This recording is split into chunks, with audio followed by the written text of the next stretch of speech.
Bonjour, cette vidéo sera consacrée à la leçon dont le titre la résistance électrique et son effet sur le courant électrique. On va commencer cette leçon par la situation suivante. Lorsqu'on ouvre par exemple le poste radio ou bien le poste télévision par exemple ou bien notre ordinateur à l'intérieur, on observe qu'il contient des dipôles. Et dans ces dipôles contient aussi des anneaux. Ces anneaux sont colorés. Il prend plusieurs couleurs. Ces dipôles, on les appelle les conducteurs ohmiques, ou bien aussi des résistors. La question qui se pose maintenant est quel est le rôle d'un résistor dans un circuit électrique? Ça veut dire ces dipôles ici. Quel est le rôle dans ce circuit électrique? La deuxième question est quel est le rôle des anneaux colorés? Dans ces anneaux colorés, quel rôle jouent-ils? Et pour répondre à cette question, bien sûr, on va faire des activités ou bien des expériences. Et pour savoir le rôle de ce conducteur ohmique ou bien de ce résistor, on va l'insérer dans un circuit électrique. Par exemple, on va réaliser un circuit électrique simple, puis on va insérer un résistor et on va voir ce qu'il va faire. On va passer à l'expérience. La première expérience est une expérience réelle, ça veut dire réalisée au laboratoire. Ça, c'est une vidéo de l'expérience.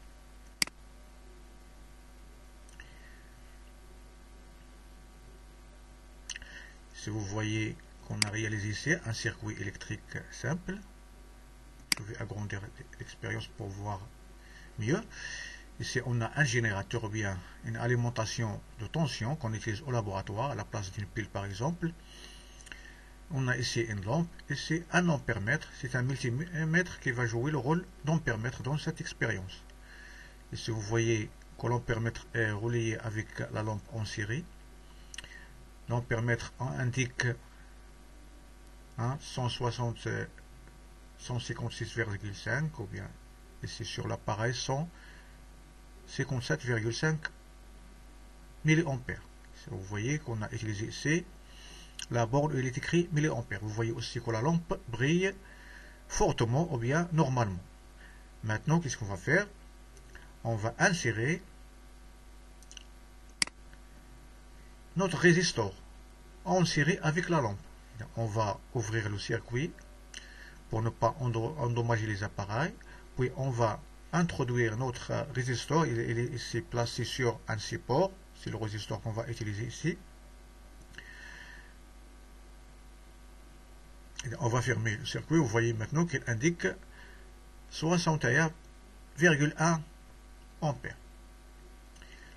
Et donc vous voyez maintenant, lorsqu'on insère le dipôle ou bien le résistor, et donc vous voyez que l'intensité de la lumière, l'intensité du courant va diminuer. Ça veut dire quoi? Ça veut dire seulement que ce résistor, qu'est-ce qu'il a fait? Il a fait diminuer l'intensité du courant. Et ainsi pourquoi la lampe brille faiblement. Vous voyez qu'elle brille faiblement. Et c'est pour cela on dit que ce dipôle ou bien ce résistor résiste au courant électrique. Ça veut dire qu'il a une propriété qu'on appelle la résistance électrique. On va prendre une autre expérience, mais seulement une expérience qui est virtuelle. Et on va utiliser une animation flash. Ici, on a un circuit électrique simple qu'on va réaliser avec une pile. On a ici un interrupteur. On va ajouter une lampe. Puis, on va fermer le circuit. Et donc, vous voyez que la lampe brille. Ça veut dire qu'il y a passage de courant électrique. Et on va mesurer ce courant électrique à l'aide d'un ampèremètre. Ça veut dire qu'on va utiliser le multimètre numérique en mode ampèremètre. Et donc, pour ne pas le détériorer par exemple, il faut commencer toujours par le calibre le plus grand. Ça veut dire on va régler le sélecteur sur le calibre des 10 ampères. Puis on va brancher la borne positive qui est ici en rouge, sera liée à la borne positive du générateur, et celle qui est en noir ici sera liée avec la borne négative. Et vous voyez maintenant que l'appareil indique 0,32 ampères, ça veut dire 320 milliampères. Maintenant on va ouvrir le circuit, puis on va insérer notre dipôle qu'on appelle le résistor. Et on va voir qu'est-ce qu'il va faire. Et on va l'insérer en série avec la lampe. On va fermer le circuit maintenant. Et vous voyez que la lampe brille faiblement. Ça veut dire que l'intensité de la lumière a diminué. Et vous voyez aussi que l'ampèremètre indique 0,17 ampères. Ça veut dire 170 milliampères. Ça veut dire que l'intensité de courant, lorsqu'on a ajouté le résistor, a diminué. Et on constate quoi d'après cette expérience? Que le résistor, qu'est-ce qu'il fait? Il fait diminuer l'intensité de courant électrique qui passe dans un circuit. On dit dans ce cas qu'il a une résistance électrique. Maintenant, on va passer au premier paragraphe. On va étudier la notion de la résistance électrique. Et c'est dans un circuit électrique, qu'est-ce qu'on a fait? On a mesuré l'intensité de courant électrique avant et après l'insertion du résistor. Un résistor, c'est quoi? C'est un conducteur ohmique. On l'appelle aussi conducteur ohmique. C'est un dipôle électrique qui contient des anneaux colorés. Son symbole, on utilise pour symbole normalisé un rectangle. Parfois, on ajoute la lettre R. La lettre R désigne la résistance électrique. Voilà, ici, on a le schéma de l'expérience. Ici, avant d'insérer le résistor, on a l'ampèremètre indique 156,5 mA. Et la lampe, dans ce cas, brille normalement. Lorsqu'on insère le résistor en série avec la lampe et l'ampèremètre, vous voyez que l'intensité a diminué. Et la lampe aussi brille faiblement. Ici, on a noté les observations. Lorsqu'on insère le résistor en série avec la lampe brille faiblement. Et l'intensité de courant diminue. Ce qui explique que le résistor, ou bien le conducteur ohmique, fait diminuer l'intensité de courant électrique. On dit qu'il résiste au courant électrique. Et on constate d'après cette expérience que le résistor, ou bien le conducteur ohmique, a une propriété qu'on appelle la résistance électrique. Cette résistance, on la représente par la lettre R, ou bien on la note par la lettre R. Et son unité internationale est l'ohm. Ohm, ça c'est un nom d'un physicien allemand. De symbole oméga. Et dans cette lettre s'appelle oméga. C'est une lettre grecque. Et on utilise aussi ces multiples ou bien sous-multiples. Par exemple, pour les multiples, on utilise le kilo-ohm. 1 kilo-ohm, ça vaut 1000 ohms. Ça veut dire 10 à la puissance 3 ohms. Pour les plus grandes résistances électriques, on utilise le méga-ohm avec M majuscule. Et 1 méga-ohm, ça vaut 1000 kilo-ohms. Ça veut dire 1 million de ohms. Ça veut dire 10 à la puissance 6 ohms. Ici, voilà un tableau pour faire, par exemple, la conversion. On a ici le méga-ohm, ici le kilo-ohm. Ici, c'est l'unité internationale qui est l'ohm. On peut utiliser aussi les sous-multiples, par exemple le déciohm, le centiohm ou bien le milliohm. Maintenant, on va passer à la mesure de la résistance électrique. Et donc, comme on a fait avec la tension électrique et l'intensité électrique, il existe aussi un appareil qui mesure la résistance électrique. Cet appareil, on l'appelle un ohmmètre. Ou bien on peut utiliser aussi le multimètre numérique en mode ohmmètre. Et dans cette résistance, on peut la déterminer aussi d'une autre façon, en utilisant un code qu'on appelle le code international des couleurs. Ça veut dire que la valeur de la résistance de ce dipôle, il a une relation avec ces anneaux colorés, qu'on va voir après. Et on va commencer premièrement par l'ohmmètre. Et pour le branchement, l'ohmmètre se branche directement avec le résistor. De telle façon qu'on branche à la borne où il est écrit oméga avec une borne de la résistance, et la borne où il est écrit comme, ça veut dire négatif, on va la relier avec la deuxième extrémité de dipôle. Et c'est le symbole électrique ou bien normalisé dans l'ohmmètre.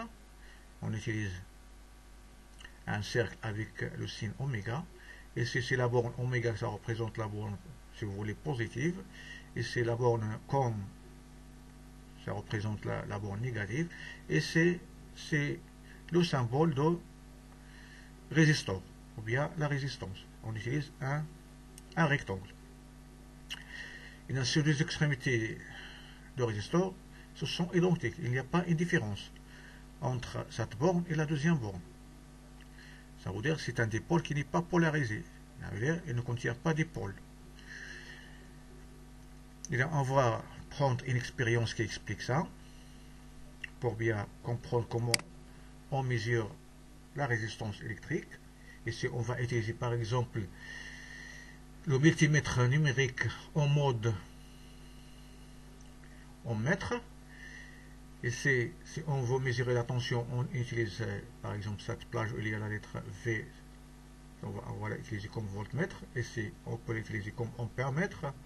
Ici, il y a les calibres qui représentent l'intensité. Et pour mesurer l'ohmmètre, on utilise la plage où il est écrit oméga. Et pour les bornes aussi, on va utiliser cette borne où il est écrit oméga, avec la borne comme. On a ici des calibres. Et on commence par le plus grand calibre pour ne pas endommager l'appareil. Ici, il est écrit 2M majuscule, ça veut dire 2 méga-ohms. Ça veut dire 2 millions ohms. Ça veut dire avec ce calibre, on va mesurer les résistances au voisinage de 2 millions ohms. C'est là pour 200 kilo-ohms. Ça veut dire des résistances qui sont plus grandes. Ça veut dire au voisinage de 200 kilo-ohms. Ça veut dire 200 000 ohms. Ici, c'est 20 kg. Ça veut dire 20 000 ohms. Ça, on l'utilise pour les résistances au voisinage de kilo-ohms. C'est 2 kilo-ohms. Ça veut dire qu'il ne dépasse pas 2 kilo-ohms. Et donc, pour les faibles résistances, on utilise le calibre où il est écrit c'est 200 ohms. Et donc, on va prendre le calibre, on va commencer par le calibre le plus grand. Ici, on a une résistance qui est branchée directement avec l'appareil. Ça veut dire pour mesurer la résistance d'un dipôle, il ne faut pas qu'il soit inséré dans un circuit. Ça veut dire qu'il faut le débrancher du circuit et le brancher directement avec l'ohmmètre. S'il était branché dans un circuit, ça va causer des dégâts à l'appareil. Et donc, vous voyez maintenant que l'appareil indique 0,0000. Ça veut dire que ce calibre est très grand. Ça veut dire que cette résistance est très inférieure que 10 millions d'ohms. On va prendre par exemple 200 kg. C'est aussi toujours 0. Ça veut dire que ce calibre est toujours plus grand. Ça veut dire que cette résistance est très inférieure à 200 kilo ohms. On va prendre 20 kilo ohms. Vous voyez, il nous indique 3. Ça veut dire qu'il est au voisinage d'une trentaine de ohms. On va utiliser maintenant 2 kilo ohms. Il nous donne 0,039 kilo ohms. Ça veut dire qu'il faut toujours utiliser l'unité du calibre. Ça veut dire, si on va la convertir en ohms, ça va nous donner 39. Et pour plus de précision, on va prendre maintenant le calibre de 100 ohms. Et vous voyez, il nous donne la valeur directement, 39,0. Ça veut dire 39 ohms. Et la valeur de cette résistance, c'est 39 ohms. J'espère que vous avez bien compris comment on mesure la valeur de la résistance en utilisant un ohmmètre. Si par exemple, on a ici un calibre, disons, de 20 ohms. 20 ohms, ça veut dire une valeur qui est inférieure à 38. Si on l'utilise, l'appareil va nous indiquer 1 ici. 1 avec point. Ça veut dire que ce calibre n'est pas convenable. Ça veut dire qu'il est très petit. Lorsque l'appareil nous indique 1 ici à gauche, ça veut dire que le calibre choisi est très petit. Il faut choisir un calibre qui est plus grand. Lorsqu'il nous indique des zéros seulement ici, ça veut dire que le calibre est très grand. Il faut choisir un calibre qui est plus petit. J'espère maintenant que vous avez bien compris l'utilisation de l'ohmmètre. On va passer maintenant à la leçon. Et donc, pour mesurer la résistance électrique d'un résistor par un ohmmètre, on suit les étapes suivantes. Et donc, premièrement, on branche directement le résistor seul, isolé du circuit électrique. Il faut l'isoler du circuit électrique. À l'ohmmètre, en utilisant les bornes oméga et com. Ça veut dire on le branche directement à l'appareil. Puis on va commencer toujours par le calibre le plus grand. Puis on va choisir le calibre qui nous donne 3 chiffres sur l'écran. Il faut choisir le calibre qui nous donne des valeurs, il y a des chiffres différents de 0 sur l'écran. Au moins 3 valeurs. Puis on va écrire la valeur suivie de l'unité du calibre choisi. Ça veut dire lorsque l'appareil nous indique une valeur, ça veut dire on va écrire cette valeur suivie de l'unité du calibre choisi. Si le calibre était oméga, et l'unité sera oméga. Si le calibre était en kilo par exemple, l'unité sera en kilo ohm. Si le calibre était en ohm, la valeur sera donnée en ohm. Si l'appareil nous indique un point, ça veut dire que ce calibre est très petit. Ça veut dire qu'il faut choisir un calibre plus grand. Maintenant, si on n'a pas cet appareil, on veut savoir par exemple la valeur de cette résistance. Il y a une autre méthode en utilisant des codes. Ça veut dire ce code s'appelle le code international des couleurs. Ça veut dire que chaque couleur lui correspond une valeur qu'on va voir après. Et donc pour l'utilisation des couleurs, ou bien des codes de couleurs, et donc vous remarquez que le résistor est entouré par des anneaux qui sont colorés et chaque couleur lui correspond un chiffre qui est compris entre 0 et 9. Ça veut dire que chaque couleur qu'on peut trouver sur un résistor lui correspond un chiffre qui est compris entre 0 et 9. Et donc, on commence toujours par le noir. Le noir lui correspond la valeur 0, ou bien le chiffre 0. Le marron 1, le rouge 2, l'orange 3, le jaune 4, le vert 5, le bleu 6, le violet 7, le gris 8 et le blanc 9. Mais comment on va déterminer la valeur de la résistance? On utilise ce code. Et on suit les étapes suivantes. Puis on va passer aux applications après. Et donc on pose le résistor de telle façon que les 3 anneaux colorés soient à gauche. Ça veut dire on pose le résistor de cette façon que les 3 anneaux colorés soient à gauche. C'est pas à droite. On commence par la gauche. Puis on va écrire le chiffre qui correspond à la couleur de la première anneau. On commence par le premier anneau. On écrit le premier chiffre, suivi du deuxième chiffre qui correspond à la deuxième couleur. Le troisième anneau correspond, c'est un multiplicateur. C'est quoi un multiplicateur? On va l'avoir dans l'explication dans cette animation. Ici, nous avons une animation qui explique comment on utilise le code des couleurs. Ici, on a un résistor. Ici, on a les 3 anneaux qui sont colorés qu'on pose toujours à droite. Et donc pour la quatrième, c'est autre chose. Ça n'a pas beaucoup d'importance. Ça représente seulement l'incertitude qu'on commet lorsque on détermine la valeur de cette résistance. Ça veut dire que la valeur qu'on détermine ici avec ce code, seulement c'est une valeur approchée. C'est pas précise, ça veut dire approchée de la valeur réelle. Il ne donne pas la précision, mais seulement il nous donne la valeur avec une incertitude, bien, avec un défaut. Ici, si la couleur de cet anneau, par exemple, était la couleur d'or, ça veut dire jaune doré, ça veut dire on va commettre une erreur de 5%. Si il était par exemple argentin, ça veut dire on va commettre une erreur de 10%. Si il était par exemple marron, par exemple, on va commettre une erreur de 1%, etc. Ça n'a pas beaucoup d'importance à votre niveau. Ce qui nous intéresse ici, c'est les 3 anneaux qui se trouvent à gauche.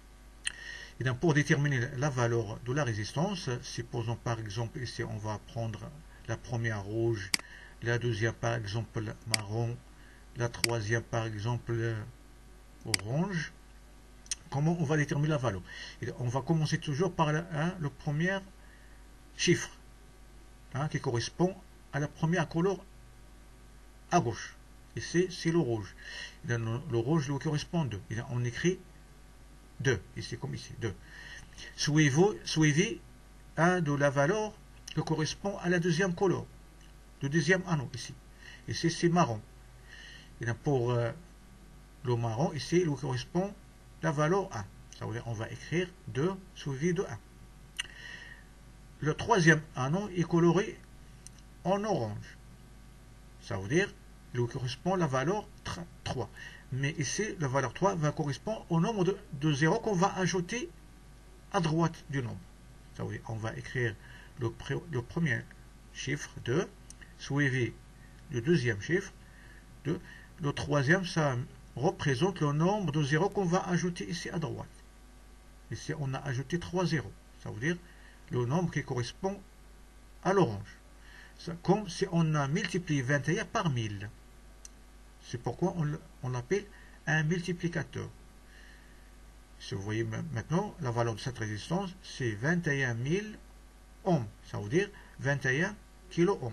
Ça veut dire 21 multiplié par 1000. 1000 ohms, ça veut dire kilo-ohms. Pour bien comprendre, on va prendre une autre couleur. Et donc toujours la troisième. Ici, si on prend par exemple pour la troisième, le rouge. Ça veut dire toujours la première et la deuxième, ça reste constant, ça reste 21. Maintenant qu'on va multiplier par, on va ajouter 2 zéros. Ça veut dire qu'on va multiplier par 100. Ça veut dire on va écrire 21 multiplié par 100. Le multiplicateur sera maintenant 100. Ça veut dire on va ajouter seulement 2 zéros. Ça veut dire 2100 ohms. Ou bien 2,1 kilo ohms. Ça veut dire 2,1 multiplié par 1000. Ça veut dire seulement que la valeur qui correspond à la troisième couleur représente le nombre de zéros qu'on ajoute à droite. Si par exemple, on utilise ici la couleur marron pour le troisième toujours, ça veut dire qu'on va ajouter seulement un seul zéro. Ça veut dire la valeur ici, c'est toujours 2, 1, puis on va ajouter 0 à droite. Ça veut dire 210 ohms. Maintenant, si on utilise le noir ici, le troisième, ça veut dire qu'on va écrire 2 suivi de 1, puis ici, c'est le nombre de zéros. Combien de zéros qu'on va ajouter? 0, ça veut dire aucun zéro. Ça veut dire on va ajouter rien à droite. Aucun zéro. Ça veut dire 0 des 0, ça veut dire aucun zéro. Ça veut dire 21 ohms. Maintenant, on va prendre un autre exemple. Si on a par exemple cette résistance ou bien ce résistor, donc vous voyez que ici on a le vert, le premier anneau, la couleur de la première anneau, ça lui correspond la valeur 5. Et là, on va écrire 5. Le jaune, ça correspond 4. Ça veut dire on va écrire 5 suivi de 4. Puis on va ajouter 2 zéros. Ça veut dire le rouge, ça veut dire 2. Ça veut dire on va ajouter 2. Ça veut dire 5400 ohms. Ça veut dire 5,4 kilo ohms. Si on utilise ici par exemple le vert, ça veut dire on va ajouter 5 zéros. Ça veut dire combien ici? Vous avez 5 400 000 ohms. Si on va la traduire ici, puisqu'on a 10 millions, on va utiliser méga. Ça veut dire 5,4 méga ohms. J'espère que vous avez bien compris. Et donc, en général, qu'est-ce qu'on fait? On écrit seulement la valeur ou bien le chiffre qui correspond au premier anneau, suivi du chiffre qui correspond au deuxième anneau, puis le troisième anneau. Ce chiffre représente le nombre de zéros qu'on ajoute à droite. Et on va vérifier maintenant pour la résistance qu'on a utilisée dans le circuit précédent. Ici, on a orange dans la première. La deuxième, ici, on a le blanc. La troisième, ici, on a le noir. Et là, vous voyez qu'il nous donne la valeur 39 oméga. Ça veut dire 3, c'est pour l'orange, suivi de blanc, ça veut dire le chiffre 9. Le 0, ici, combien de 0 qu'on va ajouter? Aucun 0. Ça veut dire 0 représente 0, le nombre de 0 qu'on va ajouter, c'est 0. Ça veut dire, on ne va rien ajouter. Ça veut dire 39 ohms. J'espère que vous avez bien compris maintenant. Pardon, on va prendre un autre exemple. Par exemple, si on a ce cas par exemple, si on a par exemple orange, noir, noir, ça veut dire le premier c'est 3, le deuxième c'est 0, le troisième c'est le nombre de 0 qu'on va ajouter, c'est rien, ça veut dire c'est 30 oméga. Maintenant on va passer à notre leçon, et on va déterminer dans ce cas la valeur de cette résistance. Et on va commencer toujours par la gauche, le premier chiffre, et dans le vert lui correspond dans le tableau à 5, on va écrire 5, suivi de jaune c'est le 4, puis ici le rouge, le troisième c'est multiplicateur, ça veut dire on va multiplier par 100, ça veut dire on va ajouter seulement 2 zéros, ça veut dire ça va nous donner 5400 ohms. Si on va la traduire en kilo ohms, on va écrire 65,4 kilo ohms. Pour bien comprendre, on va prendre d'autres exemples. Mais avant de faire la correction, essayez de faire une petite recherche sur une feuille, puis vous revenez à la vidéo. Et vous faites arrêter la vidéo quelques minutes. Et on va passer à la première pour la correction. Et c'est le premier annoncé orange, le deuxième c'est le jaune, le troisième c'est le noir. Et on va commencer par l'orange. Dans l'orange, il correspond 3. Le jaune, il correspond 4. Puis on va ajouter aucun 0. Ça veut dire 0, il correspond 0. Ça veut dire aucun 0. Ça veut dire la valeur de cette résistance, c'est 34 ohms. Pour la deuxième, et c'est le bleu qui correspond, c'est 5. On va vérifier ici. Alors, pardon, c'est 6. Et pour la deuxième, c'est le noir, il correspond 0. Le troisième, c'est le noir, c'est le nombre des euros. On va ajouter rien. C'est 60 ohms. Pour la troisième résistance, on a le marron, rouge, bleu. Et dans le marron, lui correspond le nombre 1. Le rouge, c'est le chiffre 2. Puis le 5, on l'a déjà vu, c'est le 6. Ça veut dire on va ajouter 6 zéros. 6 zéros, ça veut dire 12 millions ohms. Ça veut dire on peut la traduire en méga ohm. Oméga, ça veut dire million. Ça veut dire 12 méga ohms. J'espère que vous avez bien compris comment on détermine la résistance électrique en utilisant le code des couleurs. Maintenant, on va passer à un autre paragraphe. La question qui nous se pose ici, c'est quel sera l'effet de la résistance électrique sur l'intensité de courant électrique. Et pour répondre à cette question, on va faire une expérience. Et dans l'expérience, on va utiliser plusieurs résistors de résistances différentes. Puis on va voir l'effet de la résistance sur le circuit électrique. Et on va prendre la vidéo de cette expérience. Pardon. C'est celle-là. On va agrandir pour bien voir l'expérience. Ici, on a un circuit électrique composé d'une pile. À l'intérieur, il y a une pile. Sa borne positive, c'est en rouge. Sa borne négative, c'est en noir. Il est lié à une lampe qui est liée aussi à un ampèremètre. Ça veut dire un multimètre qui sera utilisé en mode ampèremètre. Et c'est avant d'ajouter la résistance, vous voyez que l'appareil indique 0,22 ampères. Maintenant, on va ajouter la première résistance. Sa valeur, c'est 18 ohms. On va voir son effet sur le circuit. Toujours, on ajoute la résistance en série avec la lampe.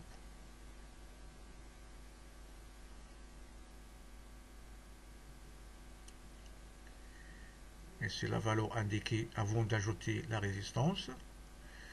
Maintenant, on va prendre, ça c'est pour la résistance, ça veut dire 0, avant d'ajouter aucune résistance. L'intensité égale 0,22 ampères.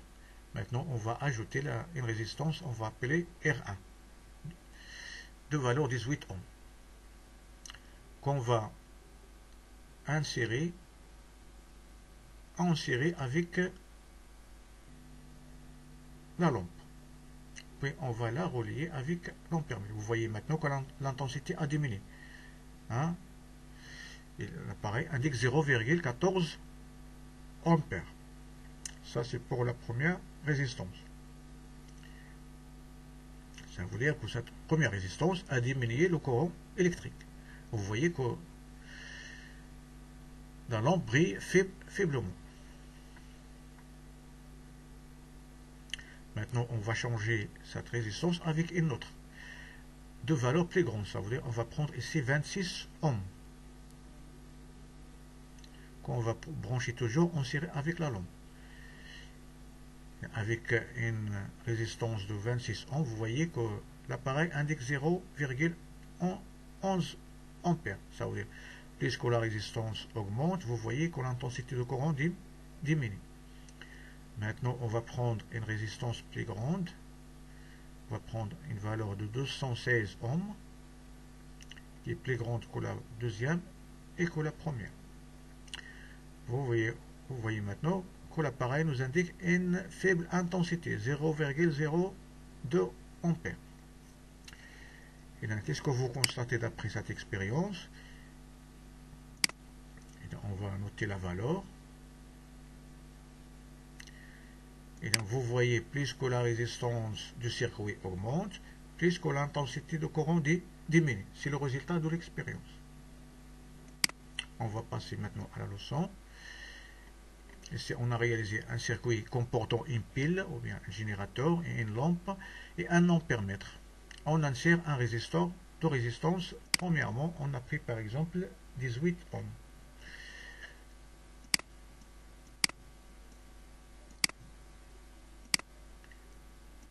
Puis, on remplace ce dernier résisteur par un autre de résistance. On va prendre la troisième de 216 ohms. Et avant d'ajouter aucune résistance, l'ampèremètre indique 0,22 ohms. Lorsqu'on insère une résistance de valeur 18 ohms, l'ampèremètre indique 0,14 ampères. Lorsqu'on utilise la troisième 216 ohms, vous voyez